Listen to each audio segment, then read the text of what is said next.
O cativeiro motivado pelo desprezo ao ensino. Esta é a lição número 3 da classe de jovens. Para esta aula, os hinos sugeridos são 137, 390 e 409. O que acontece a nós quando nós desprezamos o ensino do Senhor?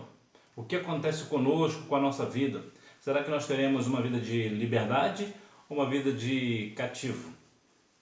Introdução.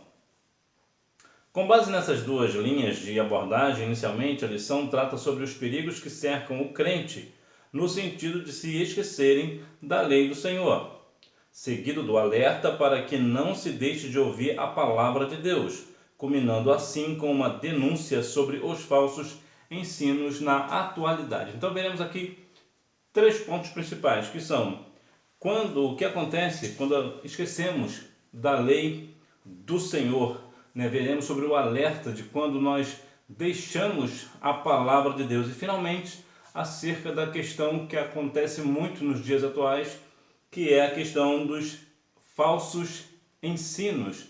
Então você jovem precisa ficar muito alerta acerca dessas questões. Por quê? Porque você como jovem deseja fazer algo para o Senhor, mas também tem aquele desejo de jovens que é extremamente natural. Então é por isso que você precisa ter muito cuidado aonde você olha, aonde você pisa, aonde que você fala no sentido espiritual do negócio. Qual tipo de lugar você tem estado? Será que aquilo não está tirando você da vontade do Senhor? É bom ficar bem alerta sobre estas questões. O perigo de se esquecer da lei do Senhor. Antes disso, Deus comunicou através de Jeremias que o cativeiro teria a duração de 70 anos. Segundo a palavra de Deus, o cativeiro faria desaparecer dentre eles a voz do folguedo e a voz de alegria. Muito provavelmente você é um jovem com menos de 70 anos, muito provavelmente, né? Imagina ficar preso 70 anos, cativo num lugar por 70 anos, 70 longos anos. Há muitas pessoas, por exemplo, que não chegam a essa idade. A Bíblia chega até a mencionar, que se passar dos 70 anos é enfado, né? Agora imagina você preso 70 anos de cativeiro. Por que aconteceu isso? Porque as pessoas se esqueceram da lei do Senhor, da palavra de Deus. Então 70 anos cativo. Então veja, quando nós estamos cativos, estamos presos, o que nós não temos? Nós não temos motivos para ter uma voz de alegria. Nós não temos motivos para danças, para festas. Por quê? Porque estamos presos. A Bíblia menciona lá no livro de João, que fala sobre se o Filho do Homem vos libertar, verdadeiramente sereis livres. Quando nós somos livres, nós somos felizes, alegres. Nós temos cânticos de alegria em nossos lábios. Mas se nós nos esquecermos da lei do Senhor, nós ficaremos cativos, ou seja, ficaremos presos. Você já viu um preso alegre? O preso está sempre triste. Por quê? Porque ele perdeu a liberdade. A liberdade é um bem extremamente precioso. É muito precioso. No sentido humano, eu posso até ousar em dizer que é a coisa mais importante que temos. No sentido não de pessoas, né? Mas eu digo no sentido de liberdade em si, porque se for colocar em questões, vou dar um exemplo aqui mais prático, é melhor estar preso num país com a sua família do que livre num país e a sua família presa na outra. Então, em questões de situações, excluindo aqui pessoas, o que mais temos de importante em questão humana é a nossa liberdade. Então perdemos a liberdade e perdemos tudo. Se você não tem liberdade para fazer nada, imagina, por exemplo, que você está na sua casa. Na sua casa você tem liberdade para abrir a geladeira, por exemplo, para pegar uma guloseima, por exemplo. Por quê? Porque você tem essa liberdade, você está na sua casa ou na casa dos seus pais. Mas quando você vai para a casa de alguém, por mais que seja talvez um tio seu, por exemplo, ou avó, se bem que casa de avó é uma delícia, você não terá aquela liberdade de abrir a geladeira. Você tem que pedir o quê? Permissão. Não é assim? De modo geral é assim. Então, quando nós estamos presos, Nós não temos liberdade para fazer absolutamente nada. E liberdade é um bem extremamente precioso. E por essa ideia, né, o cativo vai fazer justamente isso, desaparecer o quê? A voz de folguedo, né, a voz de dança, a voz de alegria, a voz de festa. Né? Lá em Jeremias 7,34 fala alguma coisa lá de noivo, né, noiva, a questão de danças, essa questão de alegria, né, vai acabar com a voz, né, de folguedo. E a voz de alegria propriamente dita, né? Quando nós estamos numa festa, nós estamos alegres, né? Nossa voz é de alegria, é diferente. Então, quando nos esquecemos da lei do Senhor, o que acontece conosco? Nós ficamos presos, sem alegria, sem motivos para a festa. Propósito e causa do cativeiro. Além de avisar sobre o que seu povo sofreria, Deus informou também que o propósito disso era de que seu povo se arrependesse, se convertesse e então pudesse habitar na terra que deu a vossos pais. Há aqui uma questão muito interessante, que nós vemos que o propósito de Deus para o cativeiro, para o povo, não foi de acabar com o povo, foi na verdade de que o povo se voltasse para o Senhor, ou seja, se o povo se arrependesse de ter esquecido da lei do Senhor. E assim, uma vez arrependido, se convertesse ao Senhor verdadeiramente. Por quê? Porque o propósito não era de destruir e nem de humilhar as pessoas. Talvez hoje você esteja passando por uma situação difícil, eu digo no sentido de cativeiro, talvez eu digo assim, no sentido assim mais de estar preso por alguma razão, não propriamente dito na prisão, por exemplo. Se você estivesse na prisão, você não estaria me assistindo. Mas eu digo, talvez você possa estar passando por uma situação muito difícil, que te priva de situações. Será que não foi algo que você também tenha feito de errado e o Senhor está preparando o seu coração para você se voltar para Deus? Também pode ser também um propósito de Deus também, porque você está geralmente um jovem na presença do Senhor, uma jovem na presença do Senhor, e o Senhor está fazendo com que você passe por esse processo para moldar você e você continuar firme, está testando a sua fé, porque muitas vezes o mais importante para a sua vida não é você ter razão. Às vezes você verdadeiramente está passando por um processo que verdadeiramente você está certo, você está coberto de razão, a razão está do seu lado, mas você, nesse momento, você não precisa de ter razão. Não é a razão o ponto principal na sua vida hoje. E o que é? Por que eu estou passando por essa situação? Para que você tenha humildade de se humilhar diante do Senhor. Porque não é a razão que justifica você. Não é a razão que te justifica. Quem é que te justifica? É o Senhor. Então, vá para o joelho, ore ao Senhor, busque a Deus. Né? Porque mesmo se a razão estiver do seu lado, não é a razão que vai te justificar. É o Senhor. Então, o cativeiro foi, na verdade, uma oportunidade que Deus deu para que o povo reconhecesse o erro de ter rejeitado o Senhor e os seus ensinos. Eu já falei aqui em outras ocasiões, quando você reconhece o seu erro, e isso em todas as esferas, pelo menos a metade do castigo você vai se safar. Por quê? Porque você reconheceu que está errado. E isso diante do seu pai, da sua mãe, família, de modo geral. Imagina diante do Senhor. Quando você reconhece que está errado, as coisas mudam. Já viu que muitas vezes o pai e a mãe reclamam do filho? Eu não fiquei triste porque ele fez isso ou fez aquilo, ele errou, mas o que me deixou triste não foi o erro dele, foi o fato de ele não ter reconhecido que errou.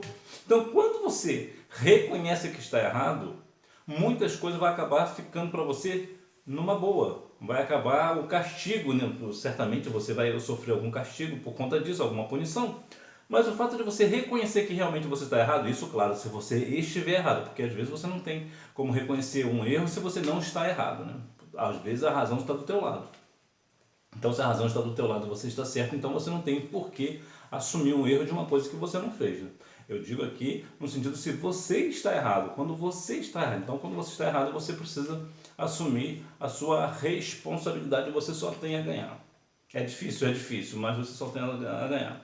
A saída do cativeiro, a submissão a Deus e a sua palavra foi o caminho proposto pelo Senhor para a restauração de seu povo. Quando o povo está destruído, acabado, né, no bom sentido destruído aqui, porque está sem recurso, né? Não totalmente dizimado, acabado, morto, não é isso. É triste, tá difícil. Eu lembro do povo do lado do exército, olha só, lá do deserto, 40 anos, estavam como? Cansados, exaustos. Qual é a questão que Deus requer de nós? Submissão a Deus. Deus é meu superior. Eu sou abaixo dele, eu sou o servo do Senhor, então quem manda é Ele. Ou seja, eu reconheço a minha submissão diante do Senhor. Outra questão também é o caminho proposto pelo Senhor de restauração. Então, quando o Senhor propõe a isto, e qual é essa obra para o Senhor restaurar? É que quando eu estou obediente à sua palavra. Eu pequei, eu falhei, mas estou aqui submisso à palavra do Senhor, estou aqui diante de Deus, humilhado diante do Senhor, porque eu reconheço que eu sou falho, eu reconheço que errei e eu reconheço que eu preciso de uma restauração. Quem é quem vai me restaurar? É somente o Senhor quem me restaura. Eu preciso ter uma vida restaurada diante do Senhor. Porque eu estou passando por um processo difícil, eu estou passando por algo que eu fiz errado. Então quem é que pode me restaurar? Somente o Senhor. Então o que eu preciso fazer nesse sentido? Eu preciso reconhecer que estou errado, eu preciso estar obediente à palavra do Senhor, estar submisso à vontade de Deus, para que assim o Senhor venha me restaurar por completo. Eu lembro o que aconteceu lá com Zaqueu. Zaqueu, ele foi restaurado, ele reconheceu que o Senhor, que ele tinha, poderia ter falhado com um ou com outro, então ele reconheceu que estava errado. Lembra que ele disse? Se porventura eu tenho defraudado alguém, vou restituir 4 vezes mais. Por que 4 vezes mais? Porque era a lei. A lei mandava que se alguém roubasse uma ovelha, tinha que devolver 4. Então foi exatamente isso que aconteceu com Zaqueu. Então ele foi restaurado pelo Senhor. Não se pode deixar de ouvir as Escrituras. Causas da indiferença às Escrituras. Na atualidade, temos visto um esfriamento espiritual que tem causado desinteresse, afastamento e aversão aos ensinos de Deus. Existe uma questão que eu acho muito interessante sobre a questão do corpo de bombeiros. Quando ele vê um lugar pegando fogo, o que eles fazem? Eles jogam a água lá, né? Por quê? Porque a água apaga o fogo. Na questão espiritual é diferente. Quanto mais água você colocar, no caso a água é o que? É a palavra. Então quanto mais palavra você tiver, mais fogo você tem. Que fogo é esse? Fogo que vem do alto. E por que isso é importante? Para que não haja em nós um esfriamento espiritual. Para não ter um esfriamento espiritual na minha vida, o que eu preciso ter? Água. Que água é essa? Água da palavra. Eu vou te dar uma analogia interessante também sobre a questão da água. Lembra lá de Elias? Elias, ele fez o quê? Ele falou para colocar o quê? Jogar água no holocausto. Mas a água não apaga o fogo? Olha como é que a questão espiritual é diferente. A Bíblia diz que depois que Elias acabou de orar, o fogo veio e consumiu o holocausto encharcado de água, né? O holocausto estava cheio d'água, mas o fogo, né, que vem do céu, ele faz o quê? Ele consome a água. Ou seja, quanto mais água eu tiver no meu altar, mais o Senhor se alegra, mais fogo no meu altar ele vai mandar. Então, que nós viemos ter esse pensamento de não ficar indiferente à palavra do Senhor. Não ficar indiferente. Eu sei que para jovem principalmente, a leitura da palavra é um pouco exaustivo, é verdade, porque a leitura no sentido geral de tudo, qualquer coisa para ler, ficar lendo muito, realmente é exaustivo, né? Com exceção de algumas pessoas que gostam de ler, né? Faz isso um exercício bom, né? Tem esse hábito, gostam de ler, mas a leitura em si ela é exaustiva. Então, você lendo, ainda que leia pouco, é importante que você leia para que você não seja atraído pelos seus próprios desejos, porque a nossa natureza ela sempre é inclinada às coisas da carne. Mas lembre-se, você é um jovem que está cheio do Espírito, e quem está cheio do Espírito busca as coisas que são de cima porque está no Espírito. Consequências da indiferença às Escrituras. Ao pecar, o primeiro casal negligenciou e desobedeceu a ordem de Deus. Quais são as consequências do pecado de Adão e Eva? Eles pecaram lá no jardim, desobedeceram a palavra do Senhor, ficou indiferente, né, que vamos aqui a dizer que as Escrituras, e veja bem o que aconteceu. Nós sofremos até hoje. A Bíblia menciona sobre o sofrimento, por exemplo, lá em Romanos 8:22, né? vai falar sobre que a criação geme. Então, toda a terra hoje geme por causa de quê? Por causa do pecado de Adão e Eva. E esse pecado trouxe consigo a morte, inclusive a morte física e a morte espiritual. Então, veja que a questão de não ter uma leitura da palavra, né? Por que eu digo sobre a leitura da palavra? Pode parecer contraditório sobre a questão que a gente está falando de Adão e Eva, não estou entendendo bem, eu vou te explicar melhor. A Bíblia diz que a fé vem pelo ouvir e ouvir pela palavra de Deus, como diz Romanos 10:17. Quando você lê a palavra de Deus, você tem fé no Senhor. Uma vez que você tem fé no Senhor, você não vai pecar. Por quê? Porque você está meditando na palavra. Portanto, é importante você não ficar indiferente à palavra de Deus. O caminho de volta às Escrituras. Portanto, o caminho de volta às Escrituras é pavimentado através do temor a Deus, da consciência do próprio estado espiritual e do arrependimento sincero. Temos aqui 3 pontos aqui na questão aqui de Neemias, que vai nos trazer o seguinte. Temor a Deus. Temor é diferente de medo. O temor é autoridade. Vou te dar um exemplo prático. Se você está andando na rua e você vê um policial, você teme o policial. Por que você teme o policial? Porque ele está debaixo de uma autoridade, no caso a autoridade do Estado. E Romanos 13 nos diz que toda autoridade vem da parte de Deus. Então você respeita a autoridade dele. Isso aqui é o ponto. Temer é respeitar.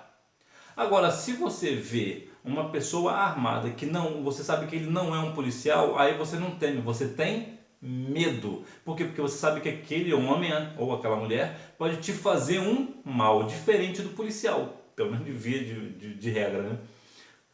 Então, temer a Deus é respeitar a Deus,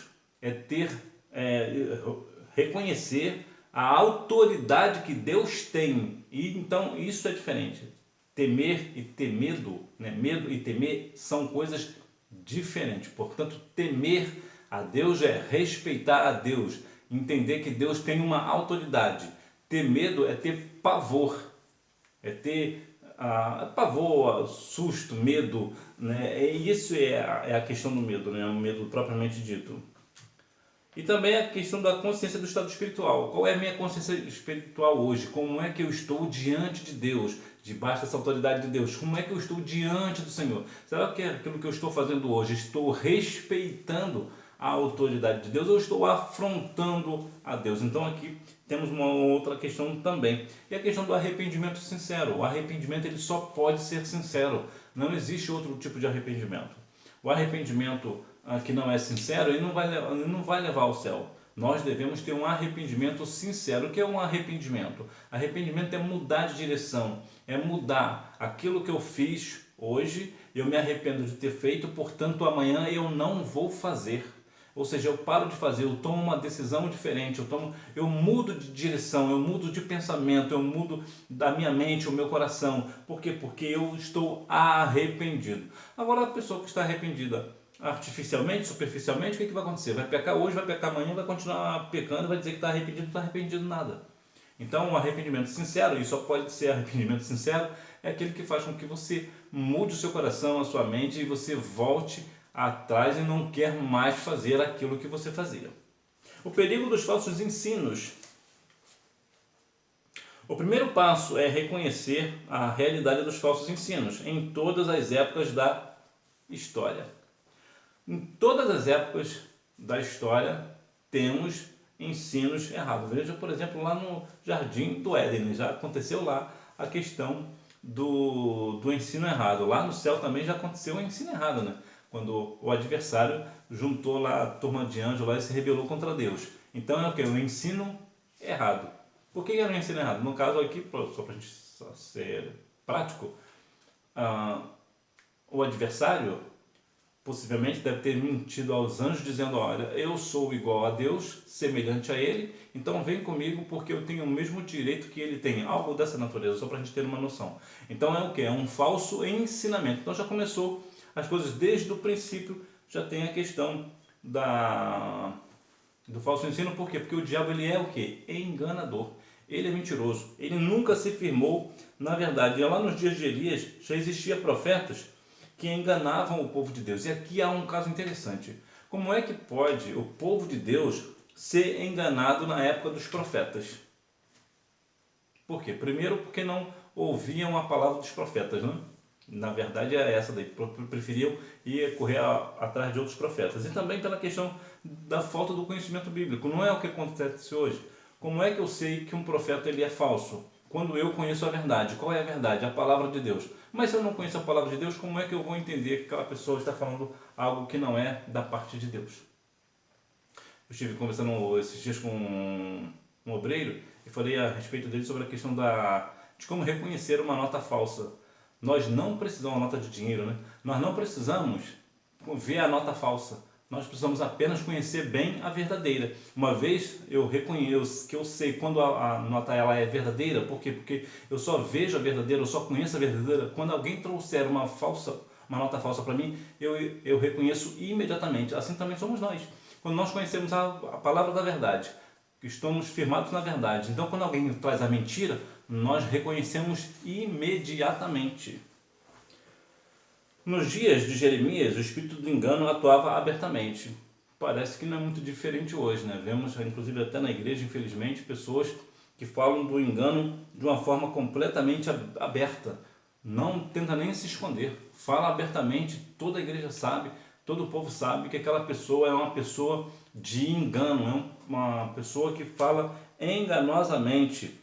Nos tempos dos apóstolos também existiam a questão dos falsos profetas. A igreja da atualidade deve reconhecer que o espírito do engano, que atua na disseminação de falsos ensinos, ainda opera. Sim, ainda opera e vai continuar operando esse espírito de falso profeta, de falsos ensinos. Então você jovem, você precisa continuar lendo a palavra do Senhor para quando alguém chegar com uma palavra mentirosa, você reconhecer imediatamente.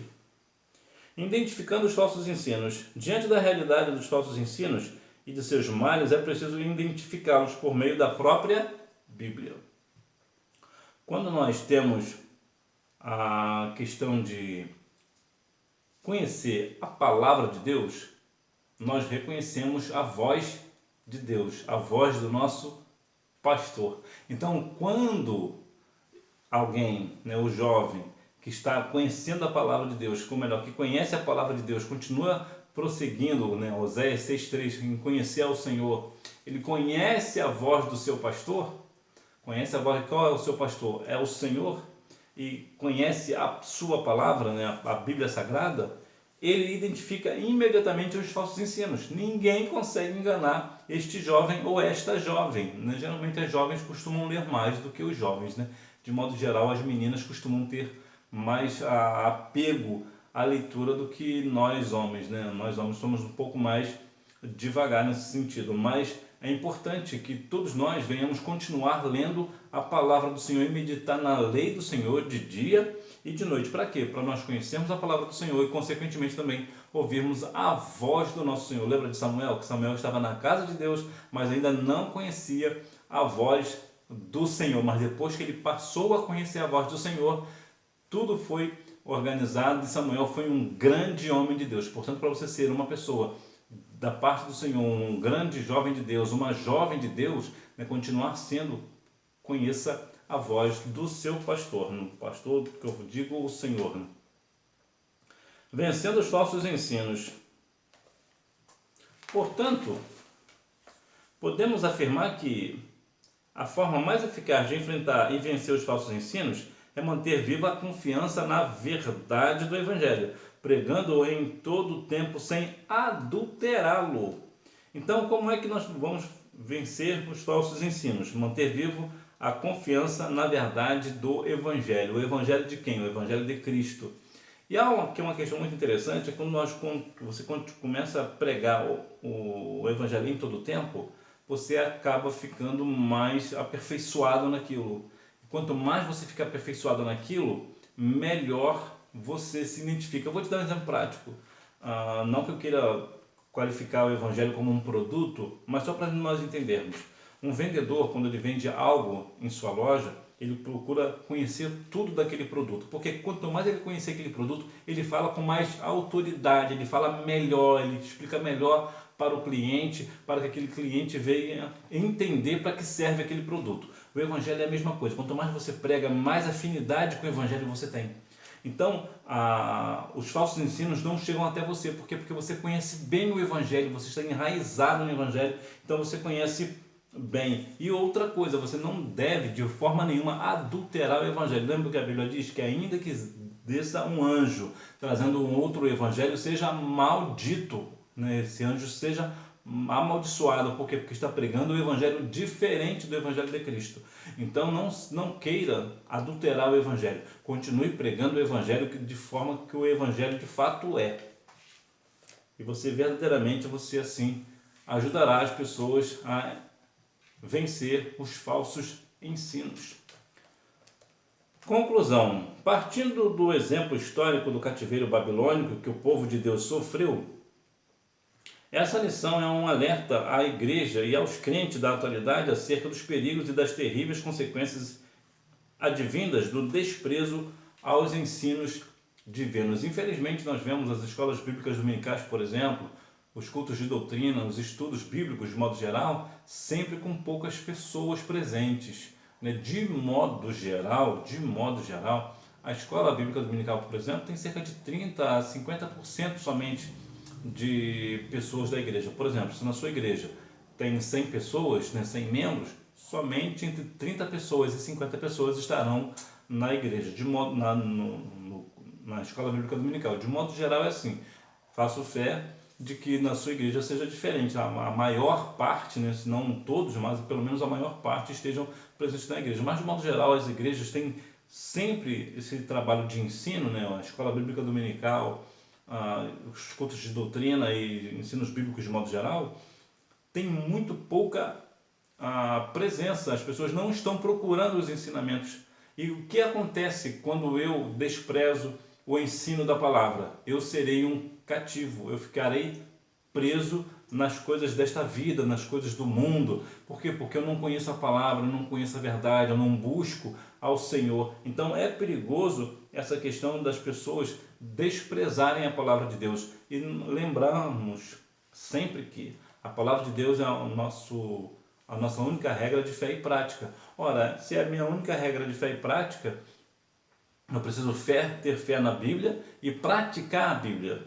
Como é que eu terei fé na Bíblia se eu não leio a Bíblia? Como é que eu vou praticar a Bíblia se eu não sei o que eu tenho que fazer? Porque a Bíblia ensina algo, mas como eu não sei, eu não consigo aplicar. Então, que nós venhamos continuar Oséias 6,3, prosseguir em conhecer ao Senhor, lembrando lá de João, que conhecereis a verdade vos libertará. A pessoa que está livre, ela é alegre, é uma pessoa feliz, é uma pessoa que tem sorriso no rosto, é uma pessoa que tem motivos para festejar, motivos para dar glórias a Deus, ser pessoas alegres. Então que nós venhamos continuar sendo assim.